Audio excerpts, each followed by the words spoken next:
So we just finished part 1 of the Pokemon DLC, the Teal Mask. There's a lot to say and not much time to say it, so let's get down and have fun with the experience. We begin by getting a call from Jack, who tells us that there's a school trip done every year and that the champion, the Pokemon Master, I have been invited to Kitakami. So I head back to Yuva Academy and we meet our newest waifu, her name is Briar. Briar reveals that Heath, the man who wrote the Violet book, was her ancestor, and now she's taken it upon herself to prove that he is in fact not crazy. She also has a translated page not shown in the common print of the Violet textbook. Whoa, wait. While separated from the research team in the crater's depths, I found a strange entity. Whether it was a Pokemon or even alive at all, I know not. It bore a shell with layers of overlap and hexagons and gleamed brighter still than gemstone. Viewed as a whole, it resembled a mysterious, brilliant disc. Oh, it's that page. I have tentatively named this creature Terrapagos. I suspect that its very body is made up of the key material causing Pokemon to shine brightly and crystallize. And with that, we set off to Kitakami on a plane. Huh, why not a Pokemon? Oh shit, the hidden treasure of Area Zero. Let's go. Part 1, the Teal Mask. We finally arrived in the land of Kitakami, and of course one student got sick. I was sent to find the man who would be taking care of our group, and that's when we ran into the two supporting protagonists of this DLC, Carmen and Kieran. Or Kyron. Carmen, the older sister, has really cool hair color, and she tends to have a temper as seen here. On the other hand, Kieran, or as we later know him as, Kiki, is a shy younger brother following her around. After curb stomping through Carmen's team, the caretaker comes running out, prompting the siblings to run away, probably saving them from embarrassment. Editor John here, I will say that Carmen does have one of the best facial expressions I've seen in any characters thus far. The caretaker takes our group in and we get our first bit of shut-eye in the land of Kitakami. The next day we're all outside and being introduced to the students of Blueberry Academy. And what do you have it? The siblings are there. The caretaker plans on splitting our group to walk around fighting signboards that are filled with historical texts, and that's when Carmen mentions that her brother has a disturbing fascination with my character, and somehow, we end up together. After battling him, of course, and then promptly winning as well. Oh nah, you pissed me off with a sentry. Get that shit out of here. Kill it, Blaziken. That thing just got pummeled. I guess I got a lot of weaknesses. Bro, it's a Sentret, what do you mean? After beating Kiki like the red-headed stepchild I never loved, we go ahead and roll up with Miraidon to our first signpost, and we begin our tale. Long ago, there was a fearsome ogre in the land of Kitakami. The ogre made its home in the mountain behind the village, frightening all who venture there. One day, the ogre came down from the mountain in a terrible rage, causing great fear in the village. By some stroke of luck, Okidoki, Monkidori, and Fazandipiti all happened to be there as well. The three Pokemon laid down their lives to fend off the ogre and send it back to the mountain. In admiration, the people of the village bestowed upon this brave trio the title, the Loyal Three. Their remains were given a proper burial and the statues of the three were erected above the site. So we learned that Kiki has a strange fascination with ogres, but that's okay, we accept him for who he is. Of course, we had to commemorate her moment by taking a photo with me and Kiki in front of the signpost.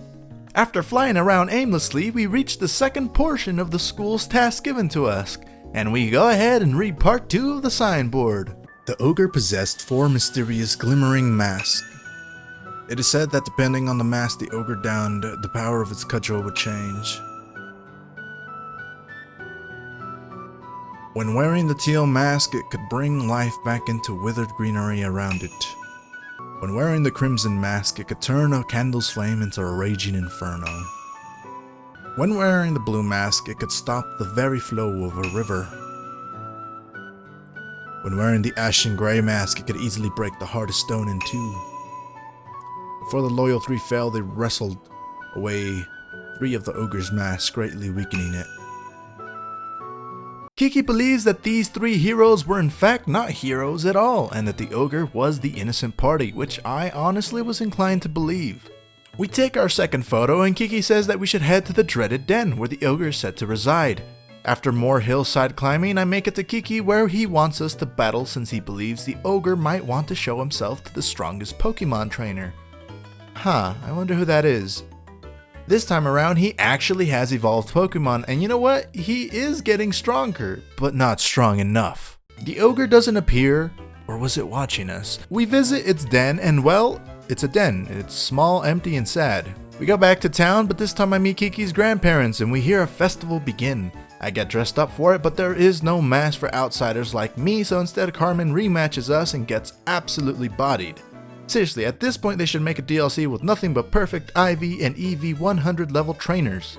As we explore the festival, I get food, play some games, and naturally stumble upon a new friend. Carmen spooks our little friend, and one of the best cinematics for the DLC happens here.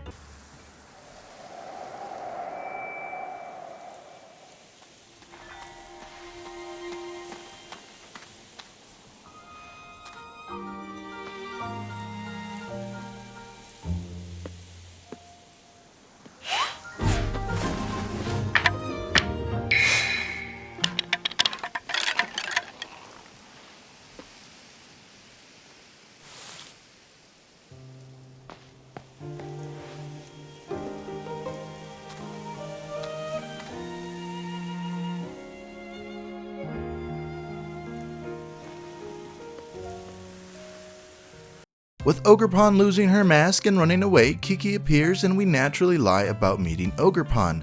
Why? I don't really know, but I knew this was gonna bite us in the ass later. We do see the caring side of Carmen, which is surprisingly wholesome. This time me and Carmen get to hang out with her Grams as he explains the true story of Ogerpon.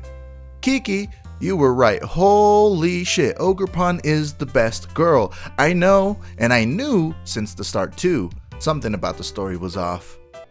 A long time ago, a man and an ogre came to Kitakami from a foreign land. The people of the village feared the man and the ogre who looked so different from them.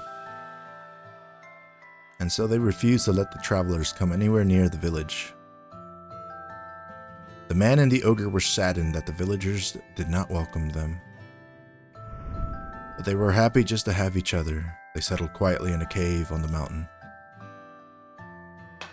There was only one villager who pitied the two travelers, the village mask maker. He made several masks for the man and the ogre. The masks were brilliant works adorned with the gems the man brought from somewhere far away. By wearing these masks, the travelers could hide their true faces and mingle with the villagers. The man and the ogre were overjoyed. They thanked the mask maker for his kindness. Wearing the mask, the man and the ogre started secretly joining the village festival. The mysterious pair soon became the talk of the village because of the brilliant masks. In fact, rumors about them quickly spread far and wide, even to distant lands. But rumors of exquisite shining masks attracts more than just innocent curiosity. A group of greedy Pokemon soon made their way to the land of Kitakami. These Pokemon sneaked into the cave in which the man and ogre lived, and tried to make off with their masks, which were carefully stored away. The man happened to be there. He managed to hold on to one of the masks, but he was not strong enough to protect them all. The Pokemon stole the other three masks. Several hours later, when the ogre returned to the cave, it found its beloved home in ruin, and all that was left were the signs of a struggle and a teal mask. The ogre donned the mask and went down to the village, perhaps in search for its friend. It found the greedy Pokemon there, gloating over their stolen masks, and defeated them. Oh, I knew it. I told you. The villagers, of course, had no idea what was happening, nor why. All they saw was the raging ogre and they felt great fear. The villagers thought the three Pokemon had fallen trying to protect the village from the ogre. To honor their sacrifice, the villagers named them the Loyal Three and interred them with care. Wounded and weak, the ogre returned to his cave alone and with great sadness. Yeah, I'm kind of I'm kind of getting sad right now. What the heck? After Graham's story, me and Carmen both agreed those 3 Pokemon should have been Poke-executed.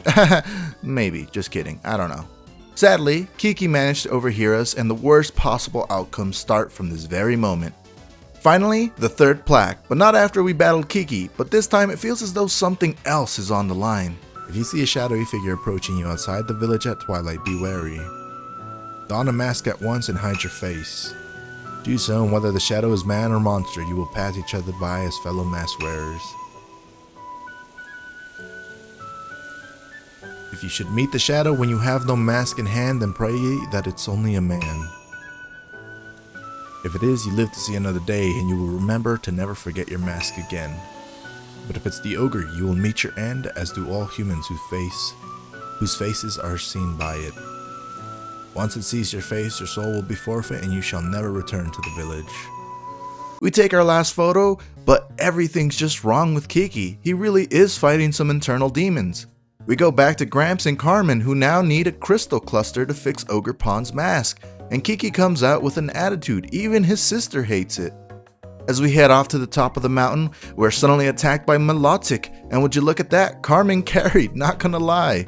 This time me and Carmen get closer. Thick Mommy Blair comes out and she knows something, but it seems as though that will be a kept secret until further in the series. Graham says Kiki took the mask and ran to Loyalty Plaza. To say Kiki is pissed is an understatement, and honestly, the feelings of friends and family hiding secrets from you, especially from something you have such a deep passion for, has to hurt. Even a third-party viewer like myself, I was facepalming so damn much. Still, we had to teach him a lesson in battling. Kiki does have evolved Pokemon, and he is starting to creep me out in his adventure for power. Little boy got some anger issues and punches the post. Meanwhile, me and Carmen are dumbfounded. Just then, the shrine with the 3 supposed heroes erupts and they appear once more in the land of Kitakami.